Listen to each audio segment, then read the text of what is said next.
That's a very simplistic conclusion, possible. It is a possibility, but not necessarily so. Genius means… the word genius comes from the word genesis, a genu, means creation or creativity or the source of creation.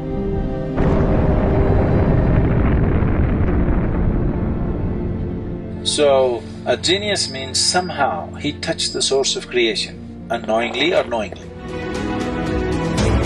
Either you can become consciously move towards being a genius or unconsciously a genius. When I say unconsciously becoming a genius, you can say a Beethoven. He's an unconscious genius, he doesn't know why he's a musician, but he is deaf of hearing, but still music flows because you don't become a musician because you have a great voice, because you have a great sense of hearing. That's how you become a musician.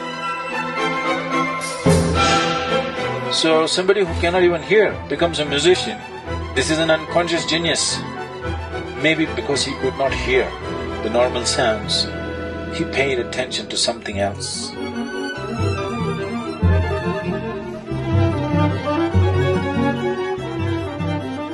You have heard yogis speaking about how if you become meditative, first you will hear a bell, then you will hear a harp, then you will hear some other music. You heard these stories? Yeah. So, because everything was… he's tone deaf, he cannot hear any external sound, maybe he started listening to something else and sounds formed themselves into whatever, became a great musician. So this is an unconscious genius, probably. We cannot make the judgment, probably. But you never know, maybe he was conscious. Because he's in Europe, he could never talk those things. So maybe he only spilled out the music and never managed to speak because it's not allowed to be spoken in a particular society. If he was in India, he could blabber whatever he wanted, because a safety net.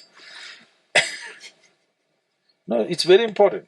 If spiritual dimensions have to really evolve in a society, that freedom should be there. Their crazies will come, loonies will come, but sages will come too. You heard of the mathematician Ramanujan? On his deathbed, he wrote a theorem. There are many others before that. But on his deathbed, he wrote a theorem. After 100 years, only in 2010, I think, they figured it out that this theorem describes the black holes in the universe. 100 years ago, even the concept of black hole did not exist in the scientific community. But he made a mathematical calculation for the black hole, describing black hole through mathematics. Because unless any theory that you make, unless you have a mathematical backbone, that theory is discarded. But now he did not have a theory, he just made a mathematical backbone. And he said, I don't know what this is, my Devi gave it to me.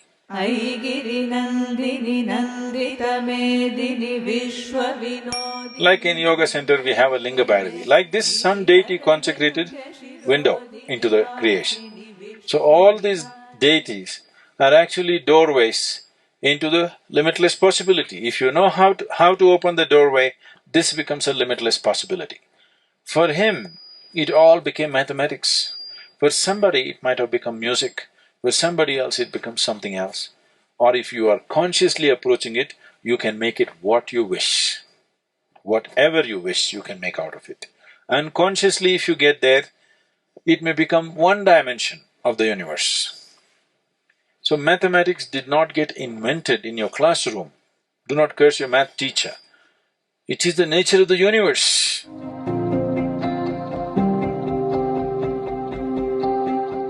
This is the only way the nature of the universe can be translated into human experience, and one of the reasonably efficient ways to do this is mathematics. Words would be total waste. The only efficient way to do it is to imbibe the universe as a part of yourself. That's what yoga means. Yoga means it's become one. Everything is in union.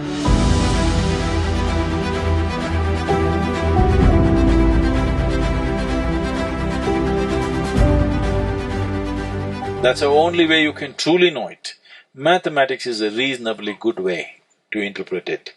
So, a genius might have happened due to many reasons, but it is not necessarily that in his previous life Ramanujam was a mathematician, or Beethoven was a musician, not necessary. There might have been something else. Definitely there were something of some consequence, okay? Definitely they were of some evolution of state within themselves. That might have manifested as music or math or something else in this life, but it is not necessary that they must have been musicians or mathematicians. It is just that somehow they opened a window or a door. Because of that, one dimension of life became simply apparent for them.